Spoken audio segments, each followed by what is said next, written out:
मुख्यमंत्री पुष्कर सिंह धामी ने बुधवार को DIT कॉलेज देहरादून में आयोजित उच्च शिक्षा चिंतन शिविर के अंतर्गत राज्य स्तरीय नैक प्रत्यायन कार्यशाला और प्रशिक्षण कार्यक्रम में प्रतिभाग किया। इस अवसर पर मुख्यमंत्री ने उच्च शिक्षा संस्थाओं पर आधारित उत्तराखंड राज्य के नैक प्रत्यायन की क्वालिटी फैक्ट रिपोर्ट, अनुशंसा रिपोर्ट और इनोवेशन इन हायर एजुकेशन पुस्तक का विमोचन किया। इस मौके पर कैबिनेट मंत्री धन सिंह रावत के साथ साथ कार्यक्रम में नैक बेंगलुरु के निदेशक professor SC Sharma, DIT university के चांसलर N रविशंकर भी मौजूद रहे। सशस्त्र सेना झंडा दिवस के अवसर पर मुख्यमंत्री आवास में सैनिक कल्याण और पुनर्वास निदेशालय के निदेशक सेवानिवृत्त ब्रिगेडियर अमृत लाल, उप निदेशक सेवानिवृत्त कर्नल MS जोधा ने मुख्यमंत्री पुष्कर सिंह धामी को फ्लैग लगाया। मुख्यमंत्री ने कहा कि देश की रक्षा के लिए हमेशा तत्पर रहने वाले अपने वीर सैनिकों पर हमें गर्व है। सशस्त्र सेना झंडा दिवस का ये अवसर राष्ट्र के सजग प्रहरियों के अविस्मरणीय बलिदानों और सेवाओं को स्मरण करने और उनके प्रति कृतज्ञता प्रकट करने का भी वक्त है। मुख्यमंत्री पुष्कर सिंह धामी ने बुधवार को गांधी पार्क के पास इंदिरा मार्केट रीडेवलपमेंट प्रोजेक्ट के कार्य का शिलान्यास किया। करीब 1000 करोड़ की योजनाओं का लोकार्पण एवं शिलान्यास किया गया। इस दौरान मंत्री सुबोध उनियाल, विधायक राजपुर खजानदास, मेयर सुनील उनियाल गामा, भाजपा के पदाधिकारी और कार्यकर्ता मौजूद रहे। सीएम ने लगभग 257 करोड़ रुपए की योजनाओं का शिलान्यास और लगभग 7 करोड़ रुपए की योजनाओं का लोकार्पण किया, जिसमें लगभग 242 करोड़ की लागत के इंदिरा मार्केट रीडेवलपमेंट का शिलान्यास किया गया। मुख्यमंत्री ने कहा कि आज जिन योजनाओं का शिलान्यास किया गया है, ये सभी योजनाएं तय सीमा के अंदर पूर्ण की जाएंगी। इंदिरा पार्क के जो पुनर्निर्माण के बाद इस क्षेत्र में 500 से भी अधिक लोगों को सीधे इसका लाभ मिलेगा और यह योजना इस क्षेत्र के लिए एक विकास के मील के पत्थर के रूप में साबित होगी और इस योजना के बन जाने से जहां हमारे अनेकों लोगों को लाभ होगा, वहीं शहर में आवागमन करने वालों को, अन्य लोगों को भी इसका लाभ मिलेगा और हमारा प्रयास है कि जल्दी से गुणवत्तापूर्वक ये सभी योजनाएं पूरी हों। जिन योजनाओं का शिलान्यास हुआ है उन सभी योजनाओं का जल्दी से जल्दी लोकार्पण हो, जल्दी से जल्दी योजनाएं पूरी।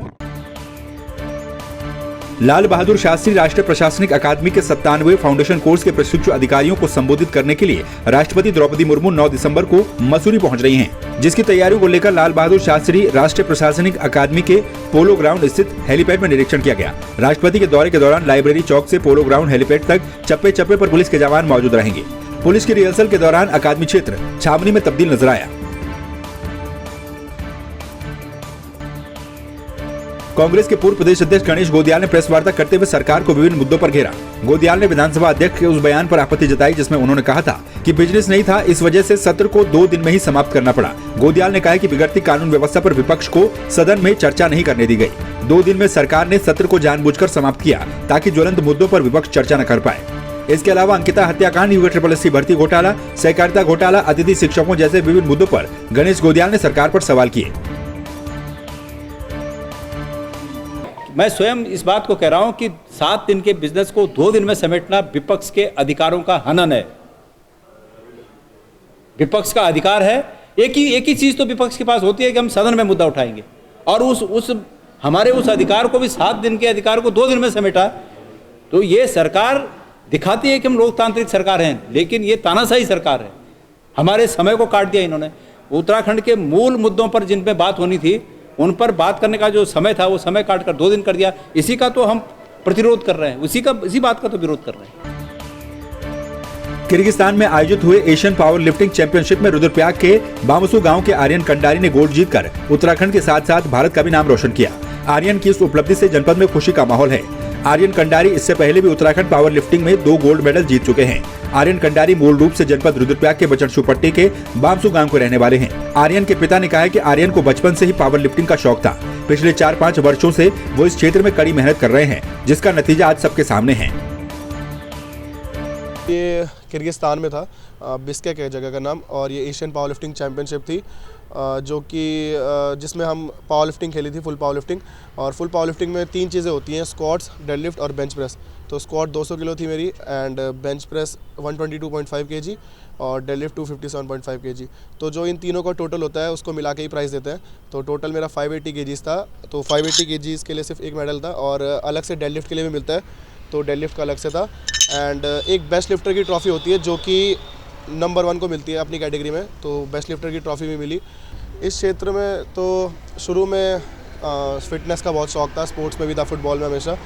तो यहाँ पे कोई नॉलेज नहीं था किसी को भी, तो यहाँ पे एक कंपटीशन हुआ था पावर लिफ्टिंग का, जो कि श्रीनगर में हुआ था, तो वहाँ पे पार्टिसिपेट किया था, तो सेकंड आया था मैं। तो उस टाइम पे कोई नॉलेज नहीं थी, फिर जब वो जीता तो ऐसा लगा कि इसमें कुछ कर सकता हूँ इस फील्ड में, तो उसमें घुस गया और उसी में मतलब मेहनत करते रहा। मुझे आज विश्वास नहीं हो रहा, समय तो 5 साल लग गए, पर आज उस समय को देख जो आज वो मेडल लेके आए हैं देश के लिए, जो कल इनका सम्मान श्रीनगर में हुआ, उससे मैं अपने आप को गौरवान्वित महसूस कर रहा हूँ कि हाँ ठीक है, बेटे ने जो लाइन चुनी है वो बढ़िया है। और अब मेरा भी पूरा सपोर्ट है इनको, जो भी इनको चाहिए होगा मैं पूरा करूँगा। और मैं चाहता हूँ कि देश के लिए और मेडल लाएँ। अभी इनका अंतर्राष्ट्रीय लेवल पे वर्ल्ड कप होगा, उसमें जाएँ, और मेरा तो यही है कि अब ये ओलंपिक में भी जाएँ और भारत के लिए गोल्ड मेडल लेके आए। युवा कल्याण विभाग के द्वारा स्पोर्ट्स स्टेडियम पिथौरागढ़ में 10 दिवसीय जिला स्तरीय खेल महाकुंभ का आयोजन शुरू हो चुका है। प्रतियोगिता का उद्घाटन करते हुए जिला पंचायत अध्यक्ष दीपिका बोरा ने कहा कि सरकार के द्वारा खेल प्रतिभाओं को आगे बढ़ाने के लिए लगातार कार्यक्रम किए जा रहे हैं। इस मौके पर विजेता प्रतिभागियों को नगद पुरस्कार और प्रमाण पत्र देकर सम्मानित किया गया। पहले दिन अंडर 21 बालक वर्ग की और बालिका वर्ग की खेल प्रतियोगिताओं का आयोजन हुआ। प्रतियोगिता में मुनस्यारी, बेरीनाग, गंगोलीहाट, डीडीहाट, धारचूला, बीण, मोनाकोट, कनालीसीना के प्रतिभागी प्रतिभाग कर रहे हैं। युवा कल्याण विभाग की ओर से आयोजित इस खेल आयोजन का महाकुंभ का मैं सभी बच्चों को और विभाग को भी मैं शुभकामनाएं देती हूं। और ये बहुत अच्छा एक प्रयास है कि इसमें 4 विभाग हैं, खेल, शिक्षा, युवा कल्याण और पंचायती राज, जिसने जो दूर दराज के हमारे ग्रामीण बच्चे हैं, जो ग्रामीण प्रतिभा है, जो संसाधनों के अभाव में खेल मैदानों तक नहीं पहुंच पाती, उन बच्चों को इस खेल मैदान में लाने के लिए ये महाकुंभ का आयोजन किया जाता है। मैं इन सभी बच्चों को इनके उज्जवल भविष्य की मैं शुभकामनाएं देती हूं कि खेल में अपनी प्रतिभा का प्रदर्शन करते हुए ये राष्ट्रीय और अंतर्राष्ट्रीय स्तर पर अपनी प्रतिभा को दिखाएं और उत्तराखंड को गौरवान्वित करने का जो है, उत्तराखंड को आगे ले जाने का प्रयास करें। करीब 12 दिवसीय है। इसके बाद फिर हमारा अभी एक गेम और है पेंटाथलन का, उसकी हमारे पास एंट्री आ रही हैं, तो उसके डेट हम बाद में रखेंगे। 14 और अंडर 17 और अंडर 21 है, ये हमारे ग्रुप की बालक बालिकाओं की kabaddi, athletics, volleyball, kho kho, badminton आदि के गेम हो रहे हैं। और इसके बाद जो है हमारा judo, boxing, karate, handball, basketball और ताइक्वांडो के गेम जो है हमारे ये बाद में चलेंगे। राज्य निर्माण आंदोलनकारी मंच और इंद्रमणि बडोनी विचार स्मृति मंच के द्वारा शहीद स्थल झूला घर पर धरना प्रदर्शन किया गया, जिसमें मसूरी देहरादून विकास प्राधिकरण और नगर पालिका परिषद मसूरी के खिलाफ जमकर नारेबाजी की गई। प्रदर्शनकारियों का कहना है कि शहीद स्थल के पास नगर पालिका की भूमि पर अवैध रूप से होटल का निर्माण किया जा रहा है, जबकि मसूरी में कार्यों पर प्रतिबंध है। इसके बावजूद भी मसूरी देहरादून विकास प्राधिकरण और नगर पालिका परिषद मसूरी की मिलीभगत से शहीद स्थल के निकट अवैध निर्माण किया जा रहा है। नगर पालिका द्वारा शहीद स्थल के बगल में एक बहुमंजिला इमारत बनाई जा रही है, जिसमें 30 वर्ष के लिए उसको लीज पे पट्टे पे दिया जा रहा है। उसमें रेस्टोरेंट, कैफ़े, जिस प्रकार की गतिविधियां सुनने में आ रही हैं, उससे साफ दिखता है कि नगर पालिका की भूमिका जो है वो बहुत ही अहम है शहीदों के अपमान में। साथ साथ नगर पालिका द्वारा मसैनिक लॉज हो, 0 पॉइंट हो, किंगरेक हो, भट्टा हो, झड़ी पानी हो, सब जगह अपनी ज़मीनों पर अनधिकृत रूप से दुकानें बनाकर पूरी मसूरी में एक इस प्रकार का माहौल बनाया जा रहा है, जहाँ पे अतिक्रमण की श्रेणी में नगर पालिका की दुकानें आती हैं। लेकिन जब गरीब आदमी अगर एक घर, एक कमरा अपने लिए बनाना चाहता है, तो एमडीडी या प्रशासन द्वारा उसे तुरंत तोड़ने की कार्रवाई की जाती है, उसे डराया धमकाया जाता है। क्यों ऐसा हो रहा है? पूर्व में भी अतिक्रमण करा गया, तोड़ा गया, व्यापारियों का उत्पीड़न हुआ, जनता का उत्पीड़न हुआ, लेकिन जब नगर पालिका स्वयं अतिक्रमण करती है तो प्रशासनिक अधिकारी, पूरा का पूरा प्रशासन तंत्र जो है वो चुप्पी साधे हुए है। हम इसके विरोध में हैं, हम इसका एक बड़ा आंदोलन खड़ा करेंगे। देखिए, आज इंद्रमणि बडोनी विचार स्मृति मंच की यहाँ पे मीटिंग हुई मसूरी शहीद स्थल पे, और यहाँ पर 2 निर्णय लिए गए। नंबर 1 तो यहाँ पर नगर पालिका द्वारा एक अवैध होटल बनाया जा रहा है, जिसको कि विश्राम गृह का नाम दिया गया है, लेकिन ये शहीद स्थल से भी ऊंचा बनाया जा रहा है, और जो कि ये शहीदों का अपमान है। शहीद स्थल की गरिमा यहाँ पे गिराई जा रही है, जिसको लेकर के तमाम आंदोलनकारियों में, तमाम लोगों में बहुत आक्रोश व्याप्त है। और ये निर्णय लिया गया कि ये जो शहीद स्थल को यहाँ पर इसकी गरिमा गिराई जा रही है, इसको नहीं गिरने देंगे, इसलिए आंदोलन किया जाएगा। और आज एक ज्ञापन माननीय मुख्यमंत्री जी को एसडीएम के माध्यम से यहाँ से भेजा जा रहा है कि इस पर जो ये अवैध निर्माण हो गया है, इसको तुरंत ध्वस्त कर दिया जाए और इसके ऊपर कोई काम न होने दिया जाए। यदि ये जल्दी से ध्वस्त नहीं होता है तो एक व्यापक आंदोलन यहाँ पे शुरू होगा। श्री राधा कृष्ण मंदिर सभागार में मसूरी व्यापार मंडल के द्वारा रोजगार मेले का आयोजन किया गया, जिसमें Karbi agro producer company limited के द्वारा लोगों को स्वरोजगार की जानकारी दी गई। कारगिल एग्रो प्रोड्यूसर के एमडी मनोज रावत ने बताया कि आज के दौर में हर किसी को सरकारी नौकरी मिलना संभव नहीं है, लेकिन स्वरोजगार से वो अपने परिवार का भरण पोषण कर सकते हैं। इसके लिए आज यहाँ मौजूद लोगों को स्वरोजगार के बारे में जानकारी दी गई। हर किसी को क्या चाहिए, कोई चाहे घर में हाउस वाइफ है, चाहे कोई वैसा है, उसको एक ऐसा रोज़गार चाहिए कि जो साइड में थोड़ा बहुत कर सके। मतलब घर में खाली बैठा है, कोई परचून की दुकान लगा रखी है, वो कह रहा है दुकान तो मेरी चल रही है, मैं थोड़ा सा कुछ साइड में कोई काम कर सकता हूँ। घर में हाउस वाइफ है, वो कुछ काम करना चाहती है।